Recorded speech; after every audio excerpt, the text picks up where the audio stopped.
ಸರ್ವರಿಗೂ ಗೌರಿ ಗಣೇಶ ಹಬ್ಬದ ಶುಭಾಶಯಗಳು. ಹುಬ್ಳಿ ಧಾರವಾಡ ಕಮಿಷನರೇಟ್ ವ್ಯಾಪ್ತಿಯಲ್ಲಿ ಸುಮಾರು 1,000ದಷ್ಟು ಸಾರ್ವಜನಿಕ ಸ್ಥಳಗಳಲ್ಲಿ ಜಿಲ್ಲಾಡಳಿತದ ಅನುಮತಿಯನ್ನು ಪಡ್ಕೊಂಡು ಗೌರಿ ಗಣೇಶ ಹಬ್ಬದ ಆಚರಣೆಯನ್ನು ಸಾರ್ವಜನಿಕ ಸ್ಥಳಗಳಲ್ಲಿ ಮಾಡಲಾಗ್ತಾ ಇದೆ. ಅದರ ಹಿನ್ನೆಲೆಯಲ್ಲಿ ನಾವು ಸಾಕಷ್ಟು ಮುಂಜಾಗ್ರತಾ ಕ್ರಮಗಳನ್ನು ಕೈಗೊಂಡಿದ್ವಿ. ಅದರಲ್ಲಿ ಪೀಸ್ ಕಮಿಟಿ ಮೀಟಿಂಗ್ಸ್ ಇರ್ಬೋದು, ಅಥವಾ ರೌಡಿ ಶೀಟರ್ಸ್ ಪೆರೇಡ್ ಇರ್ಬೋದು, ಈ ಗಾಂಜಾ ಪೆಡ್ಲರ್ಸ್ ಒಂದು ಪೆರೇಡ್ ಮಾಡುವಂಥದ್ದು ಸೇರಿದಂತೆ ಎಲ್ಲ ಜಾತಿ ಸಮುದಾಯ ಧರ್ಮ ಮುಖಂಡರು, ಧಾರ್ಮಿಕ ಮುಖಂಡರು, ಎಲ್ಲ ಚುನಾಯಿತ ಪ್ರತಿನಿಧಿಗಳನ್ನು ವಿಶ್ವಾಸಕ್ಕೆ ತಗೊಂಡು ಈ ಬಾರಿ ಅತ್ಯಂತ ಶಾಂತಿಯುತವಾಗಿ ಗೌರಿ ಗಣೇಶ ಹಬ್ಬದ ಆಚರಣೆಯನ್ನು ಮಾಡಲಾಗುತ್ತೆ ಅಂತ ಸಂದರ್ಭದಲ್ಲಿ ಹೇಳಿದ್ದಾರೆ. ಈದ್ಗಾ ಮೈದಾನದಲ್ಲಿ ಕಳೆದ 2 ವರ್ಷದಿಂದ ಗೌರಿ ಗಣೇಶ ಪ್ರತಿಷ್ಠಾಪನೆ ಮತ್ತು ಆಚರಣೆ ನಡೀತಾ ಇದೆ. ಅದರ ಹಿನ್ನೆಲೆಯಲ್ಲಿ ಇದೇ ತಿಂಗಳು 4ನೇ ತಾರೀಕು ಅನುಮತಿಯನ್ನು ನೀಡಲಾಗಿತ್ತು. 4ನೇ ತಾರೀಕು ಅಂದರೆ ನಿನ್ನೆ ಬೆಳಗ್ಗೆಯಿಂದ ಎಲ್ಲ ತಯಾರಿಯನ್ನು ಮಾಡ್ಕೊಂಡಿದ್ದಾರೆ.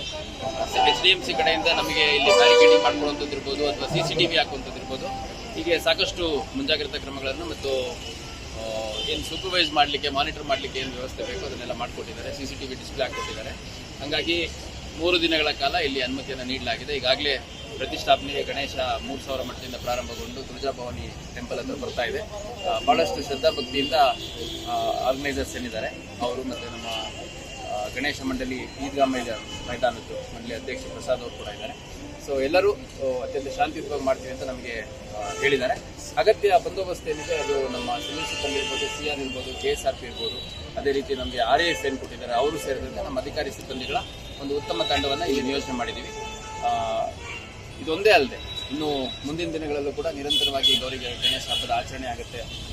ಪ್ರತಿಷ್ಠಾಪನೆ, ವಿಸರ್ಜನೆ ಎಲ್ಲ ನಿರಂತರವಾಗಿ 12 ದಿನಗಳ ಕಾಲ ಆಗುತ್ತೆ. ಎಲ್ಲ ಸಾರ್ವಜನಿಕರು, ಎಲ್ಲ ಜಾತಿ ಧರ್ಮದ ಮುಖಂಡರು, ಎಲ್ಲ ಧಾರ್ಮಿಕ ಮುಖಂಡರು, ಚುನಾಯಿತ ಪ್ರತಿನಿಧಿಗಳು ಸಂಪೂರ್ಣವಾದ ಸಹಕಾರವನ್ನು ನೀಡಿ ಅತ್ಯಂತ ಶಾಂತಿಯುತವಾಗಿ ಈ ಬಾರಿ ಹುಬ್ಳಿ ಧಾರವಾಡ ಕಮಿಷನರೇಟ್ ವ್ಯಾಪ್ತಿಯ ಗಣೇಶ ಹಬ್ಬದ ಸಂಭ್ರಮಾಚರಣೆಯನ್ನು ಮಾಡೋಣ. ಮತ್ತು ಈ ಹುಬ್ಬಳ್ಳಿಯಲ್ಲಿ ಮುಖ್ಯವಾಗಿ ಧಾರವಾಡ ಸೇರಿದಂತೆ ಅದರಲ್ಲೂ ಪ್ರಮುಖವಾಗಿ ಹುಬ್ಬಳ್ಳಿಯಲ್ಲಿ ಏನು ಭಾಳ ದೊಡ್ಡ ಗಣೇಶಗಳು ಮತ್ತು ಇತಿಹಾಸ ಇರುವಂಥ ಗಣೇಶಗಳ ಪ್ರತಿಷ್ಠಾಪನೆ ಆಗುತ್ತೆ. ಇದು ನೋಡಲಿಕ್ಕೆ ಕೇವಲ ಹುಬ್ಬಳ್ಳಿ ಧಾರವಾಡ ಅಷ್ಟೇ ಅಲ್ಲ, ಧಾರವಾಡ ಜಿಲ್ಲೆ ಸೇರಿದಂತೆ ಹಾವೇರಿ, ಗದಗ, ಬಾಗಲಕೋಟೆ, ಬಿಜಾಪುರ, ಆಮೇಲೆ ಬೆಳಗಾಂ ಸೇರಿದಂತೆ ಉತ್ತರ ಕನ್ನಡ ಜಿಲ್ಲೆಯಿಂದ ಮತ್ತು ಭಾಳಷ್ಟು ಜನ ಆಸಕ್ತಿ ಇರುವಂಥವ್ರು ಬೇರೆ ಬೇರೆ ಹೊರ ರಾಜ್ಯದಿಂದ ಕೂಡ ಇಲ್ಲಿ ಬರ್ತಾರೆ ವಿಸರ್ಜನಾ ಕಾರ್ಯಕ್ರಮವನ್ನು ನೋಡಲಿಕ್ಕೆ.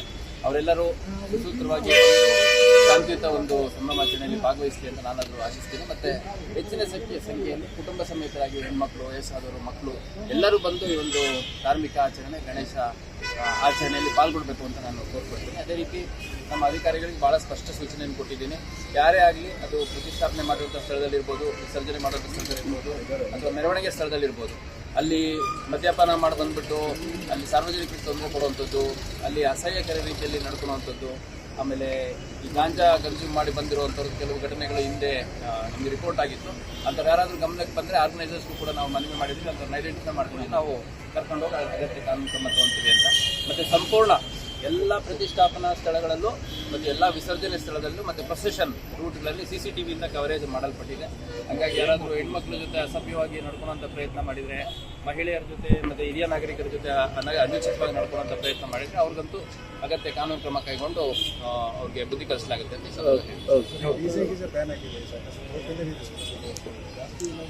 ಈಗ ಭಾಳ ಸ್ಪಷ್ಟವಾಗಿ ನೋಡಿ ಸರ್.